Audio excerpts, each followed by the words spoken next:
અમદાવાદમાં ગુજરાત રાજ્ય વિદ્યાર્થી વાલી મંડળની અગત્યની બેઠક મળી હતી અને જેમાં નીટ પરીક્ષા કૌભાંડ ગેરરીતિઓ સહિતના મુદ્દા પર ચર્ચા કરવામાં આવી હતી। આગામી દિવસોમાં આ પ્રકારના કૌભાંડમાં કઈ રીતે કાર્યવાહી કરી શકાય તેને લઈ ચર્ચા કરવામાં આવી હતી તેમજ હાલના તબક્કા કાઉન્સેલિંગ પર રોક લગાવવામાં આવે તેવી વાલી મંડળ દ્વારા માંગ પણ કરવામાં આવી હતી। રીનીટ લેવાવી જોઈએ એવું અમારું સ્પષ્ટ માંગણી છે ભારત સરકાર પાસે।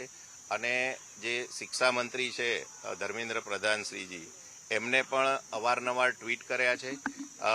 એ વસ્તુ છે। બીજું કે જે રીનીટ 1563 માટેનો જે હુકમ થયો છે અને એનટીએ સ્વીકાર્યું કે ભાઈ આ ગ્રેસ માર્ક છે એ ખોટા છે, એટલે ક્યાંક એનટીએ પણ હવે એ ભૂમિકામાં આવી છે કે એની ભૂલ સ્વીકારવાની શરૂઆત કરી છે।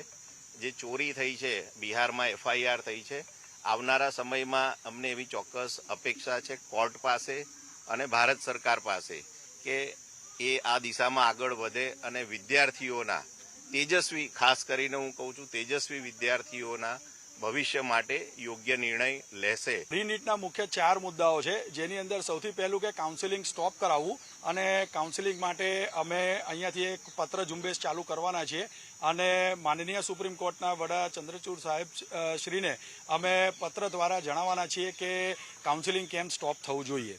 બીજો અગત્યનો મુદ્દો છે કે જે રીતે રેન્કિંગ્સ આવ્યા છે છોકરાઓના, જે રીતે આ માર્ક્સ વધી ગયા છે, તો એ માર્ક્સના કારણે ઘણા બધા છોકરાઓના રેન્કિંગ્સમાં બહુ જ ડિફરન્સ આવ્યો છે અને જેના કારણસર જે ગવર્મેન્ટ કોલેજીસની અંદર એડમિશન્સ મળવાના હોય એ મળ્યા નથી અને એ લોકોને પ્રાઇવેટમાં જવું પડ્યું છે। અમે ઓલ ઇન્ડિયા પેરેન્ટ્સ એસોસિએશન વતી પણ દિલ્હી મિટિંગ કરવાના છીએ અને ત્યાં આગળ દરેકે દરેક એસોસિએશનના અગ્રણીઓને જાણ કરવાના છીએ કે આ મુદ્દાને તેમના રાજ્યમાં તેમના વિદ્યાર્થીઓના હિત માટે ઉપાડી અને એક પત્ર ઝુંબેશ ચલાવે।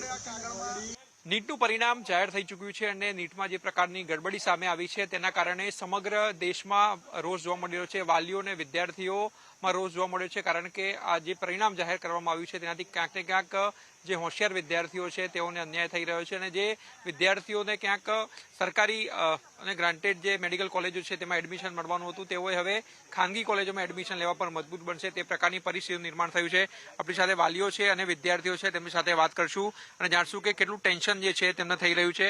શું કહેશો, જે પરીક્ષાનું પરિણામ જે આવ્યું હતું કેટલી અસર તમને થઈ રહી? मेंटली तो बहुत अफेक्ट हुए हम सारे स्टूडेंट्स रैंक इन्फ्लेशन के वजह से, क्योंकि ये कभी एक्सपेक्ट किया नहीं था, क्योंकि हम सब बिलीव करते हैं कि एनटीए फेयर एग्जामिनेशन कंडक्ट करता है every year lakhs of students के लिए। तो इसी साल भी उसी होप से हम सारे स्टूडेंट्स ने एग्ज़ाम दी एंड रिजल्ट जब अनफॉर्चुनेटली 4 जून को डिक्लेयर हुआ तो सबसे ज़्यादा शॉकिंग चीज़ रैंक्स के बारे में लगी और जो टोटली अनएक्सपेक्टेड था। तो मैं डिज़र्व करती हूँ झीमर्स में एक गवर्नमेंट कोटा से एक सीट डिज़र्व करती हूँ, तो मेरे स्कोर पे उस रैंक पे वो मुझे नहीं मिल पाएगा।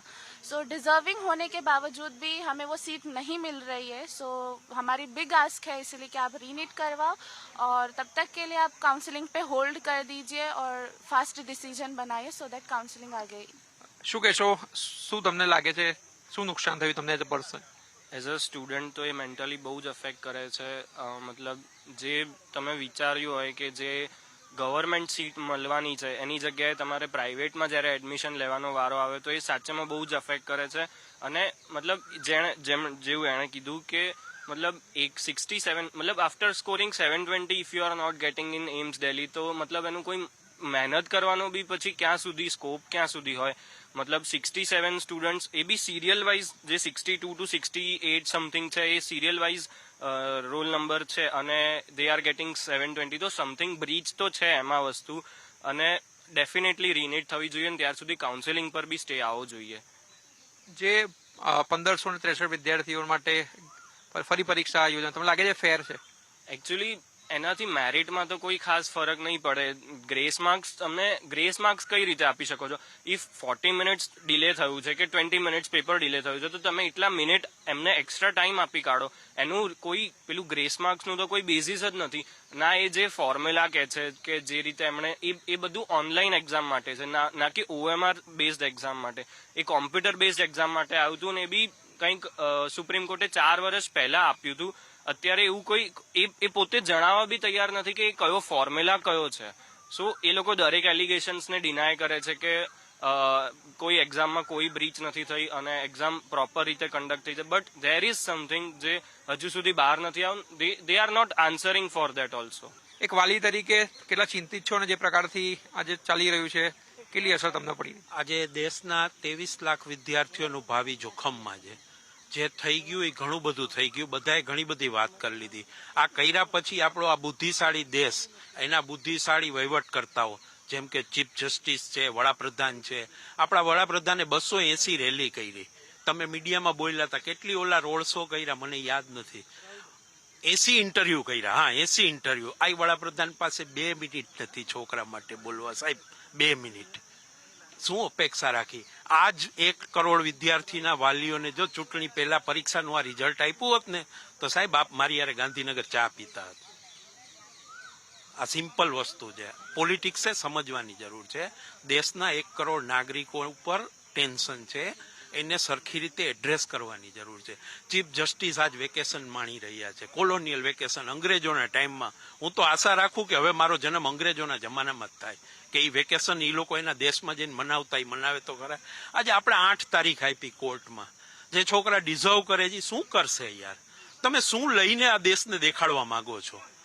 આજ તમે 1 કરોડ માણસો જયારે સલવાયેલા હોય તમે 4 મિનિટ કોર્ટ ખોલીને એમને સાંભળી નથી શકતા? તમારે એવું વેકેશન ભોગવવાનું? આ દેશની ન્યાય પ્રણાલિકા ઉપરથી બી હવે વિશ્વાસ ઉઠતો જાય છે સાહેબ. તો વાલીઓ હતા જે આક્રોશમાં જે છે તે જોવા મળી રહ્યા છે, કારણ કે જે પ્રકારથી ગડબડી જે છે તે નીટમાં સામે આવી છે તેના કારણે એક જ માંગ ઉઠી રહી છે કે રીનીટ લેવામાં આવે, કારણ કે અનેક વિદ્યાર્થીઓ જે છે, લાખો પરિવારો જે છે તેમને ક્યાંક નુકસાન જઈ રહ્યું છે. કેમેરામેન સુરેશ રાજપૂત સાથે આશુતોષ ઉપાધ્યાય, ન્યૂઝ કેપિટલ.